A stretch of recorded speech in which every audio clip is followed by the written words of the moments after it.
Hi guys, this is the advisor and welcome back to my channel.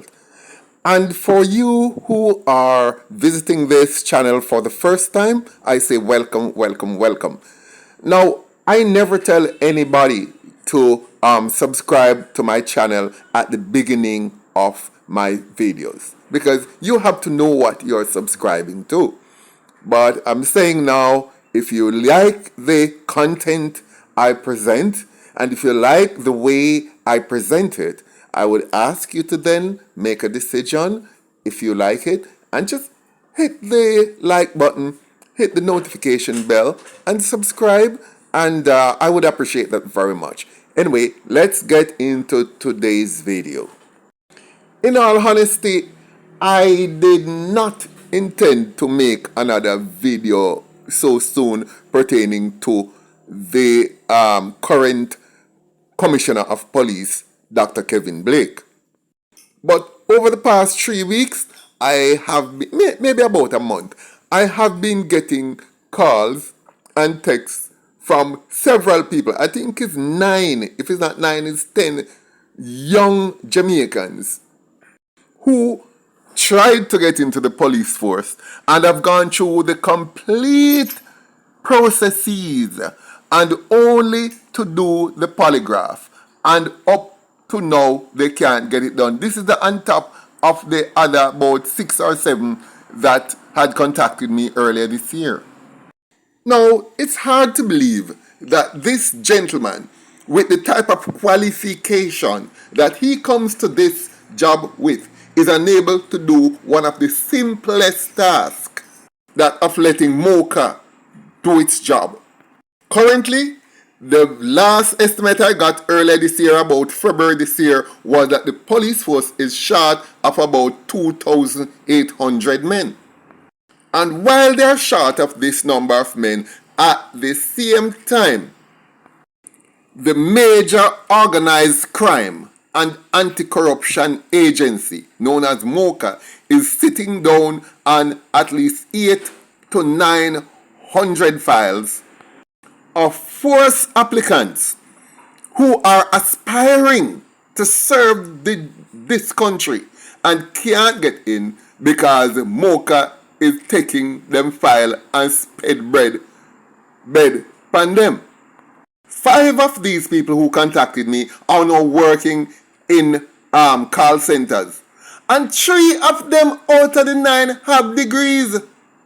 These are really decent Jamaicans, and they are unable to become police officers simply because MOCA are sitting down on their files. Now, I had told the Commissioner of Police the easy way, this is one of the easiest tasks that anybody in such a position can handle.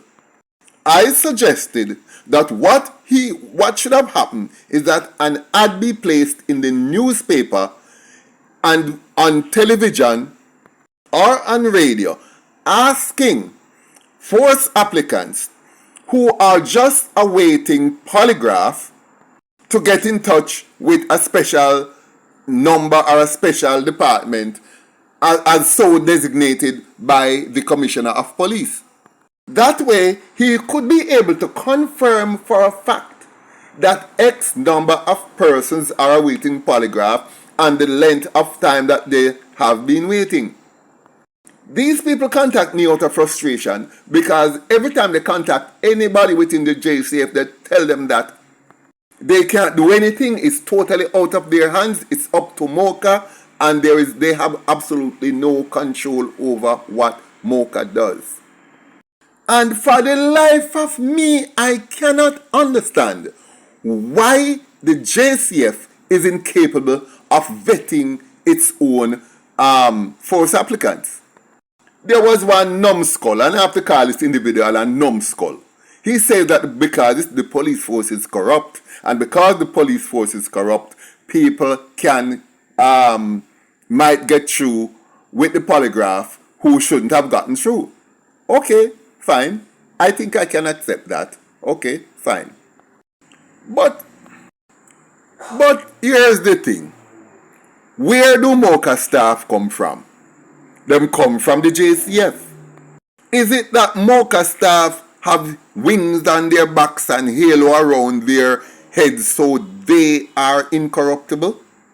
For it is written, there is none not righteous, no, not one. So, if you're going to make a corrupt group of MOCA agents do the polygraph, what is the difference in making a corrupt group of JCF policemen do the polygraph? Now, this retard who made this decision, which I'm assuming it's probably Horace Chang, but whichever agency or group of people sat down and think up that chicken droppings idea, what was the purpose and how does it work in practice and what it is supposed to prevent and how are you able to check what level of success it has had? To me, it is just more bureaucracy. Smoke and mirrors to act as if something is happening or that they're bringing back some level of integrity in the system.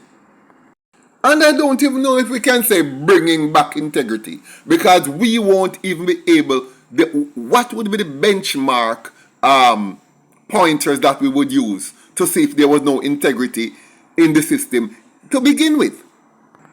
It has been said that Dr. Kevin Blake had developed a mathematical based model on the principles of expert systems that helps to determine the human resource requirement for the force. And this system has been accepted by the Jamaican government and is put in place and is being used by the force. So then, if he had a Master of Science in Computer-Based Management Information Systems and he had also created the Human Resource Requirements policy and model for the force, shouldn't this man be able to just sit down at his desk and call up the graph and charts for all the files that had been sent over to MOCA and juxtapose that or compare that to the level of actual intake for each batch and see the discrepancies? That is simple. Don't get me wrong, this man is very educated, extremely educated. But he epitomizes what we all know as the educated fool. Now, let me tell you how I see this man, Dr. Kevin Blake, going forward. To him, he has arrived, and he served no other purpose than to warm his seat and protect his pension. He is not gonna rock any boat, he's not gonna ruffle any feathers, he's just gonna tread through the raindrops for the 3 or 4 years that he's going to be commissioner, and hope that when his tenure as commissioner is over, he will get another cushy job in some other ministry at the age of 60 or whenever he leaves the force. Whatever Dr. Kevin Blake had done in the past in his so-called 20 or 21 years in the force, the only reason why he did it was to reach that desk he's now sitting at. And now he's sitting at that desk. As far as he's concerned, he has arrived. He has nothing left to prove to anybody. So he doesn't care if the boat sink or what. Him reach where he want to go.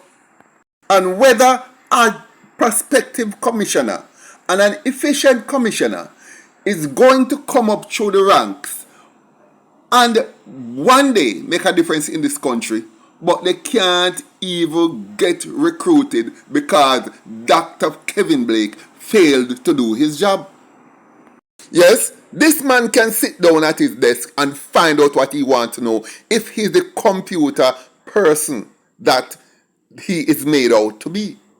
Having hundreds, if not thousands, of prospective police officers languishing out in the cold simply because he is there and could have made the difference and did not make the difference, make you, Dr. Kevin Blake, an evil person.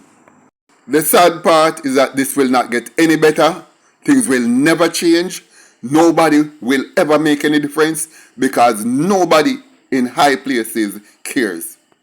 Guys, thank you for watching. Like, share, leave a comment below, and I look forward to seeing you in my next video.